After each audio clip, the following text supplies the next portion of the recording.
With General Sir Claude Auchinleck now at the head of Middle East Command, a fresh offensive was planned for November 1941 to relieve the continuing siege of Tobruk, Operation Crusader. As preparation for this attack, men of No. 11 Scottish Commando were assigned to carry out Operation Flipper, to attack a number of key communications and intelligence centers behind the Axis lines.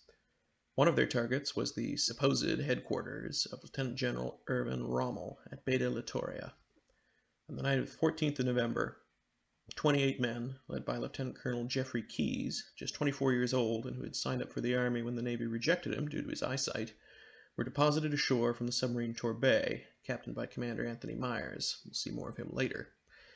More were aboard the submarine Talisman, but poor weather meant only 7 of those came ashore, including the raid's overall commander, 34-year-old Lieutenant Colonel Robert Laycock.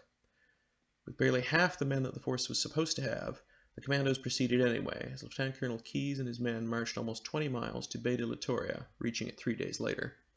What they didn't know, and what intelligence had only discovered on the 17th of November, when the commandos had almost reached their objective, was that Rommel had left on the 1st of the month and wasn't due back until the 18th. On arrival at the house, just before midnight on the 18th of November, the British took the direct approach. Captain Robert Campbell, who spoke very good German, knocked on the door and demanded to be let in. The sentry who opened the door was quickly shot, which alerted the rest of the Germans in the area. Accounts of the rest of the fighting vary quite widely, with even less agreement than one might expect to find in a battle like this, but with Rommel absent it could not be successful. Lieutenant Colonel KEYES was fatally wounded, though whether it was at the hands of the Germans or accidentally at the hand of one of his own men is not really agreed upon, and most of the raiding party was captured, either at the house or at a mountain ridge the next day.